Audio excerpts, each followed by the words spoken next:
اکثر یہ دیکھا جاتا ہے کہ تراویح کے اندر جو ہے نا ہٹے کٹے ماشاء اللہ سے سمجھدار آدمی ہوتے ہیں، وہ چل کے آ رہے ہوتے ہیں، دوستوں میں بیٹھ رہے ہوتے ہیں، چائے پی رہے ہوتے ہیں، سب تفریح. اور تراویح کے اندر آئیں گے تو ان کو کرسی چاہیے کہ یار پاؤں دھل کے. اب ان کا کیا حل کیا جائے؟ دیکھیں مسئلہ یہ ہوتا ہے کہ فرض اور واجب میں قیام لازم ہوتا ہے. بعض نے سنت موقدہ میں بھی کہا ہے، لیکن صحیح مسئلہ یہ ہے کہ پہلے ایک بات سمجھ لیجئے، ایک ہوتا ہے نفل، فرض، واجب، نفل. نفل کہتے ہیں زائد شے کو. جب ہم فرض اور واجب کے مقابلے میں نفل کا لفظ کہتے ہیں نا، تو اس کے اندر سنت موقدہ، غیر موقدہ، نوافل سب اس میں شامل ہوتے ہیں. اور جب ہم سنت کے مقابل نفل کہتے ہیں کہ یہ سنت یہ نفل، تو پھر مراد یہ ہوتا ہے کہ یا تو سنت موقدہ غیر موقدہ ہوگا یا نفل ہوگا. تو اچھی طرح یاد رکھیں کہ فرض اور واجب کے اندر قیام فرض ہوتا ہے، نفل کے اندر قیام مستحب ہے.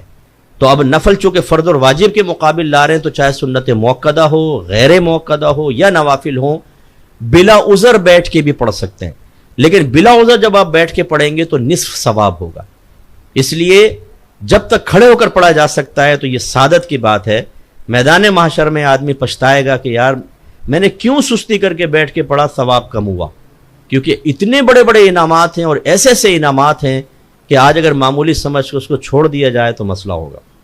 ایسے حضرات کے لیے میں دائرہ ادب میں رہ کے گزارش کرتا ہوں، اگر کوئی ہمیں آفر کرے کہ تراویح کھڑے ہو کر پڑھو تو ہر روز 1 لاکھ، پوری تراویح کے 1 لاکھ، بیٹھ کے پڑھو تو 10,000.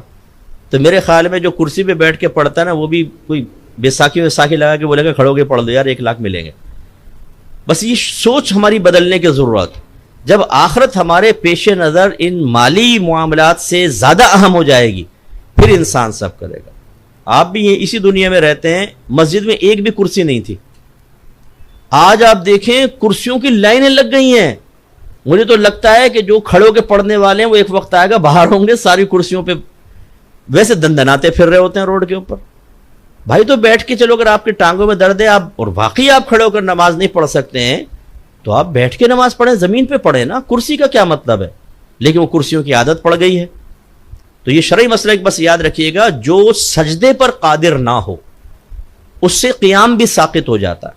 وہ بیٹھ کے نماز پڑھ سکتا ہے، لیکن اگر آپ سجدے پہ قدرت رکھتے ہیں تو پھر کھڑے ہو کر نماز پڑھنی ہوگی. اس میں پھر یہ ہوتا ہے کہ جتنی دیر آپ کھڑے ہو سکتے ہیں چلیں اتنی دیر، ورنہ بیٹھ کر اور پھر رکوع سجود آپ کریں. ہمارے یہاں شرعی مسئلہ سیکھے بغیر ایک دوسرے کو دیکھ کے کرسیاں لا کے رکھ لیتے ہیں اور اس طرح چل رہا ہوتا ہے. تو بہرحال سنت یہ تراویح سنت موقدہ ہے اور اس میں کھڑے ہو کر ہی پڑھنا افضل ہے، اولا ہے. ہاں کوئی شدید ترین عذر ہو تو وہ بیٹھ کر پڑھ لے، لیکن ثواب میں بہرحال کمی کے امکانات ہیں.